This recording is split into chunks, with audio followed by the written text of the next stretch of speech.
The Industrial Revolution. The Industrial Revolution began in Great Britain in the 18th century. This was due to the expanding Atlantic economy, improvement in agriculture, and other assets. Expanding Atlantic economy. The colonial empire provided a good market. This was characterized by Britain's slave trade with Africa. Additionally, Britain had an ideal location, enabling them to ship goods like iron and coal by water, which was much easier than land. This picture displays some of the canal routes in Britain. Lastly, there were no tariffs to hinder trade. Improvement in agriculture. First off, production increased. There were lots of crops and low food prices. Now, families did not have to spend all their money on food and could use some of it on goods. This created demand for manufactured goods in Britain, which helped trade flourish with the United States. This picture shows the trade between Great Britain, US, and Africa. Other assets. In Great Britain, there was a central bank and improved credit markets. Additionally, they had a stable government which allowed free market, encouraging trade. Lastly, there was a large class of mobile agricultural laborers who teamed with cottage workers to form a strong system. The factory system. The factory system was a new system of production. It replaced the putting out system because there was a shortage of thread and spinning needed to improve. This led the way to new inventions.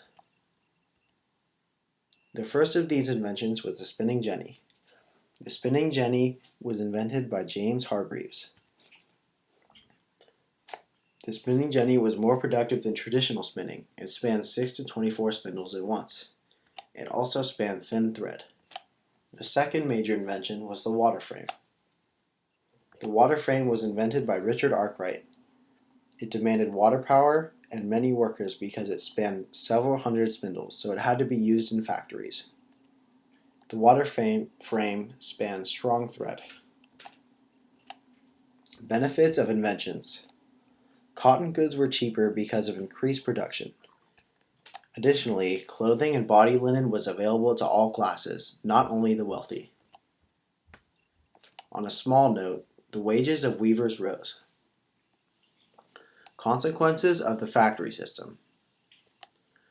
There were poor working conditions in factories. It was very unsanitary and people carried sickness. Additionally, women and children had to work long, grueling hours. Lastly, there was a lack of energy and power for the factories. The energy problem. Humans and animals supplied most of the energy in factories. Water and windmills were made to help this, but humans still had to create these machines to use them. They still had insufficient energy, which led to a new invention. This new invention was the steam engine. The steam engine was first created by Thomas Newcomen and Savery, but it was inefficient at first. Then, James Watt added a separate condenser, which improved efficiency. It was a major success, and it improved industry. The steam engine was much faster at draining mines than humans and horses were. Additionally, it replaced water in cotton spinning mills. Finally, energy was no longer an issue. The steam engine led to another major invention. The railroad systems. Steam power enabled inventors to build railroad locomotives. In 1825, George Stephenson built the rocket, which ran at 16 miles an hour from Liverpool to Manchester. It was the world's first important railroad, and other countries followed Britain's lead. Railroad effects. It reduced cost of shipping freight. It was quicker and cheaper. Additionally, markets became larger for goods because they could be transported and traded more often. The larger markets encouraged larger factories because increased trade meant more goods were needed. Thus, larger factories were created. Lastly, railroads promoted leisure travel. Additional consequences.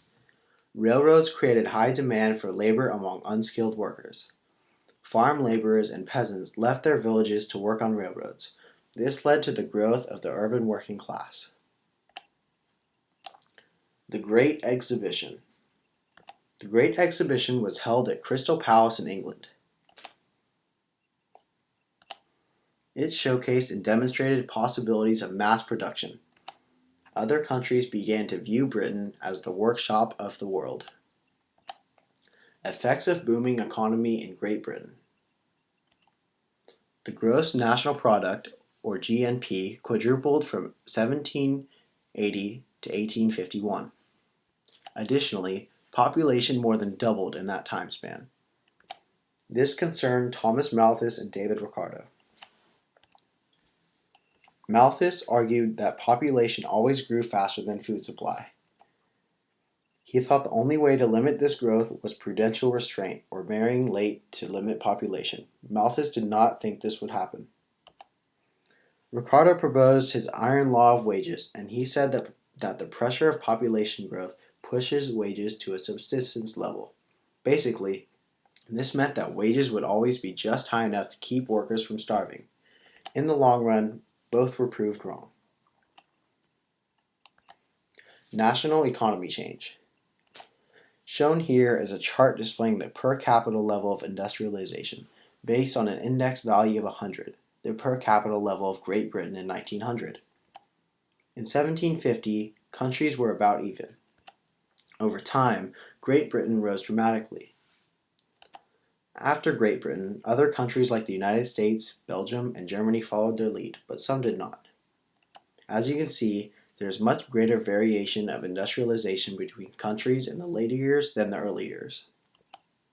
Challenges of industrialization. For other countries, it was hard to gain ground on Great Britain. Britain dominated world markets. This is because the British technology was difficult to understand and emulate. Additionally, large amounts of money were needed to industrialize, and many countries did not have this money. How challenges were overcome. Most countries previously had a putting out enterprise, and this made it easy to adapt because they had merchant capitalists and skilled urban artisans to survive new market conditions. Other countries also borrowed technology from Britain instead of developing their own methods. This sped up the process of industrialization. Lastly, countries like France and Russia had strong independent governments, so they could modify economic policies and use the power of the state to promote industry. Agents of industrialization. Many British workers slipped out of the country and spread industrialization methods. William Cockerill was an example of one of these people. He brought cotton spinning equipment to Belgium. Furthermore, Fritz Harcourt built and sold steam engines in Germany. These people greatly contributed to industrialization in their respective countries. How governments helped industrialization.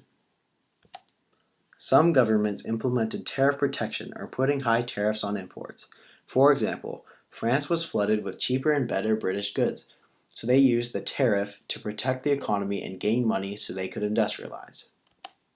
Additionally, Belgium created a state-owned, unified railroad network. This stimulated the development of heavy industry. The Prussian government raised capital by guaranteeing to pay for railroad bonds if the private companies did not do so. This meant that railroad investors ran little risk, so more railroads were built. The map on the right shows industrialized eras in Europe in 1850. Frederick List.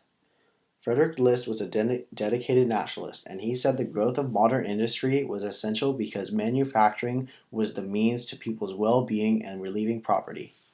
He also believed that an agricultural nation was a weak nation, and that it was too dangerous for a country to remain behind the industrialized countries.